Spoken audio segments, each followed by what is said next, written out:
大家好，我是果然老师啊。那么这节课呢，我还是讲一些这个常见的音频处理方法啊，包括什么背景音乐不够用呀，我们应该怎么样去处理，还有怎么样去模拟那个电话音效，或者是一些那个回声混响的一些音效。首先呢，我先来讲一下这个电话音效，还有这个混响音效怎么样去做啊。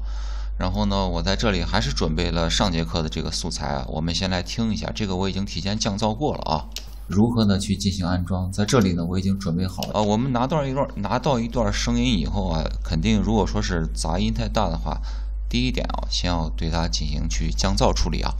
然后呢，现在我先来给大家演示一下，我们怎么样去让这个音频效果模仿打电话的声音啊。我们有时候拍剧情视频的时候，可能会经常会用得上啊。首先呢，我们选取这个音频素材以后呢，在这个效果面板中，呢搜索的这个叫多频段压缩器，我们把它呢，这里有个过时的和不过时的，我们把下面这个不过时的拖到我们的音频素材上。然后呢，我们在效果空间面板中呢，我们已经看到添加这个特效，然后我们点击旁边的这个编辑按钮呢，我们在这里呢选择对讲机效果，我们再来听听效果。如何呢去进行安装？在这里呢，我已经准备好了。那么这个呢，就是一个模拟这个电话对话的一个效果，在这里选这个对讲机效果就可以了。然后这个呢，就是怎么样去模仿那个打电话的声音啊，就是利用这个多频段压缩器。这里呢，我已经准备好了，就可以解决了。然后下面呢，我给大家说一下怎么样去做那个回声啊、混响效果，还是在这个效果中，我们搜索这个室内混响。我们将这个室内混响啊拖到这个音频素材上，然后呢，我们在这个效果空间里边，室内混响还是点取它的编辑啊，原理都是一样的啊。然后呢，我们在这个预设中，我们去选取这个人声混响，这有一个中大小，我们选一个大，我们听听效果怎么样啊？如何呢去进行安装？在这里呢，我已经准备好了这个安装啊，这个声音呢就已经显得已经有回声了，感觉自己在一个空旷的一个环境下去录这个音啊，回声效果还是非常好的。那么我们现在，当然下面呢有一些这个参数啊，我们也可以根据自己具体的情况呢去调节这个参数情况啊。那么这个呢就是怎么样去做这个混响效果的，是利用了这个室内混响这个特效啊。最后呢，我给大家去说一下怎么样去解决这个背景音不够的问题啊。因为我们经常在做视频啊，自己拍的东西啊，去做这个配音的时候啊，然后加一段背景音乐，往往会不是多了就是少了。我在这里呢已经提前准备好了2段音乐啊，一段是有唱歌的，一段是没有唱歌的，就是一个背景音乐啊。那么如果说是我们就是拍了一段视频后想去做这个背景音乐啊，比如说像这一段啊，超级玛丽的这个背景音乐我比较喜欢的。那么像这一段超级玛丽的背景音乐，它的总长是多长？我们先来看看啊，是4分46秒啊。如果说是我们导入了一段特别长的视频啊，比如说我在这儿，然后给它放在这里，然后呢，我们先把这个本身的这个先给它消去啊。那比如说是如果这个我们剪出来的这个视频啊，它已经超过了这个背景音乐本身呢，我们这里不够，这个怎么样去解决呢？首先呢，我们先要去看一下这个音频的波形啊，去找一段慢慢缓缓下降的这一段啊。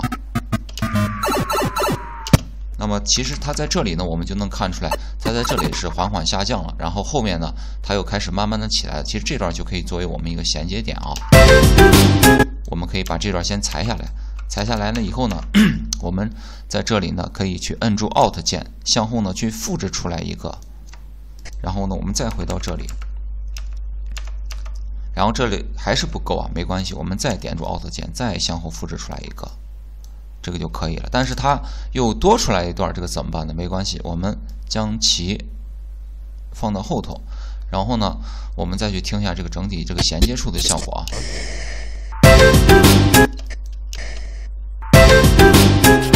效果还是可以的啊。那么就是我们在这里也可以进行一下精细化处理啊，让它这个衔接更为紧密。或者是我们如果嫌这个衔接的效果啊有点这个太突兀的话，我们也可以在这个效果中啊，在这个音频效果、音频过渡里边呢，去找到交叉淡化，利用这个恒定功率让它进行一个转场效果，就是有点像视频的淡入淡出啊。这里用的是音频的淡入淡出，我们再来听一下效果啊。然后这个结束的这里呢，我们也可以给它加一个恒定功率啊，我们去听一下。那么这个就是一个处理一个音频的一个比较简单的方法，我自己最常用的。那么还有一种呢，就是我们如果说是有那种有人唱歌的这种怎么办呢？我们来导入一个有人唱歌的，我们来听的是什么歌啊？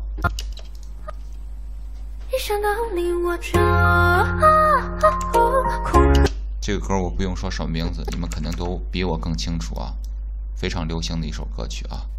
然后如果说是我们有一个人唱歌的这个怎么办呢？我们先来去看一下它这个整体的这个唱歌的这个波形节点啊，可以看到在这里呢是有个下降的，这个其实可以作为我们一个采集处啊。还有呢，在这里呢，它其实也有个下降的，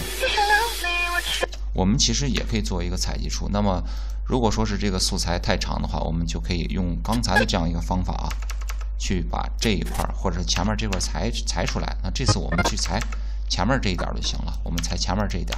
裁下来以后呢，我们摁住键盘上的 Alt 键，向后复制出来一段。然后，但是问题呢，就是它在这里唱完了一首歌，它已经完了，我们怎么样去接后边呢？还是老办法，我们把它向内去收一点，然后呢，把我们复制出来的向前裁一点，然后在这里边呢，我们做一个恒定功率的效果，让它去慢慢的一个淡入淡出。然后这个时候我们再来听。